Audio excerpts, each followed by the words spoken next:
clairvoyance of being press is limited, and so we rely on press releases. First story we're going to start off with isn't a press release of really any kind. It's the early versions, or the early releases, the press kits for the new Nintendo Switch coming out in about a week, 2 weeks, has been out, and press people have been having a fiddle with it, and there have been various criticisms of various kinds coming out from them. This is one that has surprisingly come up a few times.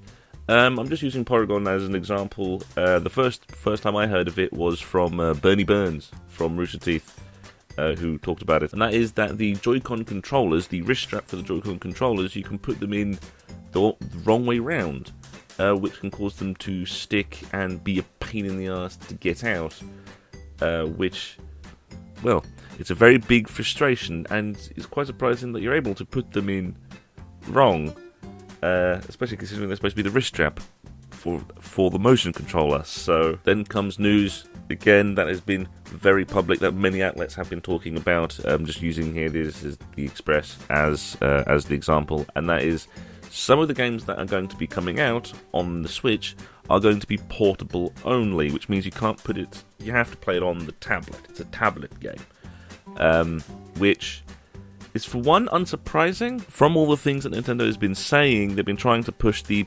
portableness of the console as one of its big things, is that you can just pick it up, carry it around, and use it as essentially a mobile tablet. So having there being mobile-only games, being tablet games coming out for it, is not necessarily surprising more than anything else. As I really should start criticising the media for some of the bollocks that it pulls out. The Sun has put out an article saying, "Oh, look at this motion. Oh, look at it. It's so suggestive." Completely missing the point that the Wii, the original Wii, had that. Just look at things like No More Heroes. That was kind of the point. So I think the Sun has only just learned about masturbation, and considering that they have page 3, yeah, you should know better, you morons. And this is a nice, catchy headline, but after reading it, I'm not entirely sure how accurate their test is going to be. Basically, one of the technology writers for the Mirror has done a battery test, which basically the only thing he did was get a whole bunch of tech things, a whole bunch of tablets, a bunch of the old gaming handhelds and other current handhelds, and basically fully charge them, turn them on, set it up to maximum brightness, and turned off all the power saving features, and so basically just went into maximum power usage mode and then just left them. That is part of the issue, because the one thing that is going to be killing the Switch a lot more than anything else is the use of its graphical processors, not the fact that it is on. This is part of the reason why Nintendo themselves have said that the battery will last anywhere between an hour and a half, 2 hours to 6.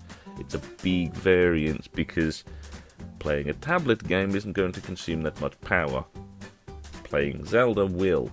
So even there is that admittance even from Nintendo that the graphical usage is what's going to kill the Switch's battery more, rather than it being on. From the results that they had the DSi being in at 2.41 hours, which is unsurprising, quite old tech now.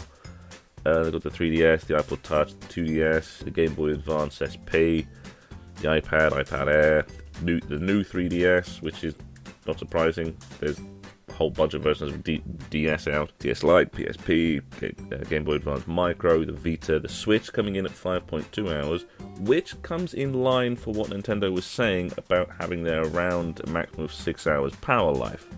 So this actually confirms that Nintendo's higher end claim of it lasting around 6 hours on low usage is correct. So this at least shows that the top end of Nintendo's power sort of announcements and power usages is correct. So at least it confirms something, and it goes on all the way through till the GBA, the Game Boy, and the Game Boy Color. I'm not entirely sure why those ones He added those ones because they're powered by AA batteries. Literally just AA batteries you put into the thing. So it's not... You can have rechargeables in that, I suppose, but... Yeah, it's a lot older tech, and it's actual batteries you put into it rather than lithium chargeables, so... There is going to be a whole bunch of Nintendo stuff coming out in the next few weeks as the console comes out. At the moment, most of the people that are having it at the moment, most people who have it are people who have been given the console from Nintendo themselves.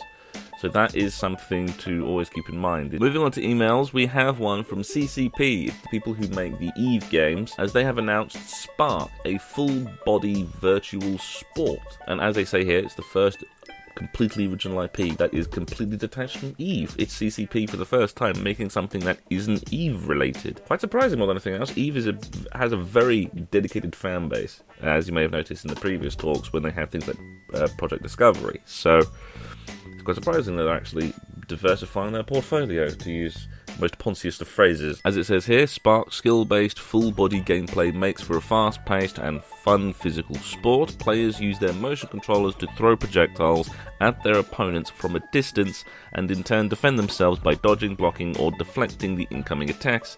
Players can join one-on-one matches with friends online or find opponents via matchmaking. If you've seen programs like BBC's Click, where they've talked about VR quite extensively over the last few months, last year or so, this is it's a quite interesting sport. It's the headset with the handheld devices, and you actually throw things and you move about and movement. It really is a physical sport. It's going to be very interesting to see how the audience reacts to this more than anything else. More because this is quite a new thing. It's essentially a competitive game like what the Nintendo Switch is moving on to doing, but in virtual reality and in a much more sport-orientated way. So for this, I am quite fascinated by it, but it's also an aspect of let's see how this turns out and see how the public reacts to it. And so, yeah, I'm very interested and very fascinated by this. And so it is something for the VR aficionados out there to keep an eye on. And from here we move on to the press releases announced through Games Press. And we're going to start off here with the story that everyone seems to be talking about. The Warner Brothers Interactive Entertainment announces Middle-earth Shadow of War, the sequel to Shadow of Mordor. As it says here, in Middle-earth Shadow of War, players wield the Ring of Power and confront the deadliest enemies, including Sauron and his Nazgul.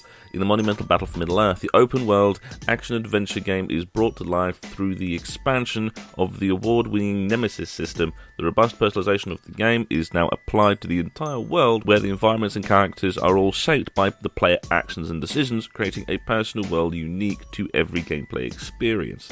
The Nemesis system is something that was very well touted and very publicly touted in Shadow of Mordor, and it worked very well.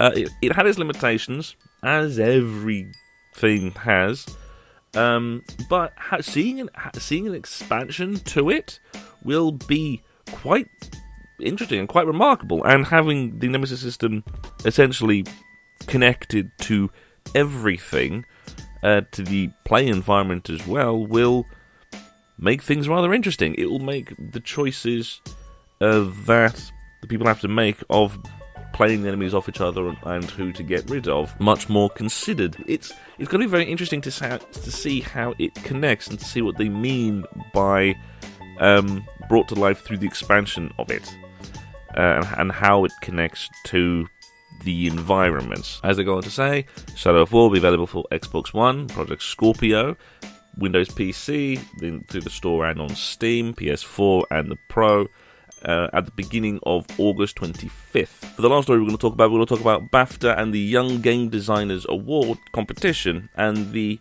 Educators Mentor Award. As it says here, the British Academy for Film and Television, BAFTA, is calling for entries for the 2017 BAFTA Young Game Designers competition, which aims to inspire the UK's game designers and game makers of the future by giving young people the chance to design and make their own game. It is basically a competition that is run by BAFTA for 10 to 18-year-olds who want to design a game. As it goes on to say, the BAFTA Young Game Developers competition is part of a year-round program of activity that gives young people and educators unique insights into the game industry and access to the creative minds behind some of their favourite games. And as it goes on to say, now in its 7th year, the main Young Game Developers competition is aimed at 10 to 18-year-olds, divided into age-specific subgroups. Entrants can be individuals or teams of up to 3 people. You can choose to enter in 2 creative categories: the Young Game Developers Game Concept Award for those creating a concept for a new game, and the Young Game Developers Game Making Award for those making a game using freely available software, so making a Unity game and things like that. It is always very important for an industry to bring young people into the fold, because the industry only lasts as long as the people coming into it, and video games have, same as a lot of the creative industries, has always been a young person's game. And so it perhaps may be time for the next generation of young people to come into the fold of game development, or to be introduced into the world of game development. So for those interested, you can go to ygd.bafta.org and check out this competition. Moving on to the final part of the beginning week Games Press, and that is starting with the Chart Track weekly charts for all formats, again supplied by UKIE Limited. For Honor has retained its number 1 place, but Halo Wars 2 has shot up into number 2 spot. But as usual, Grand Theft Auto 5 and FIFA still clawing into the top 5. And here is the list of games that are going to be released this week. As it is the end of the month, there is a whole bunch that just says February 2017. It's games that have either already been released or games that are due to be released as a end-of-month rush. Yesterday we had War and Glory for Android and iOS, and then moving on today we have Torment Ties of Numeria for PC, PS4 and Xbox One, Ghostblade HD for PS4, Wii U and Xbox One, Puyo Puyo Tetris for PS4, and Story of Seasons, Trio of Towns for 3DS. The amorphous February 2017 timeline: Forged of Blood for PC Online, Ghostblade HD for PC, Hyper Knights for Mac and PC, Snap Elite 4 for PC, PS4 and Xbox One, Splasher for Mac, Spot It Double Challenges for Android and iOS, Uncanny Valley for PS4, PS Vita and Xbox One, Vertical Drop Heroes HD for PS4, PS Vita and Xbox One. And then moving on to the early March releases, we have Castaway Home Designer for iOS, Horizon Zero Dawn for PS4,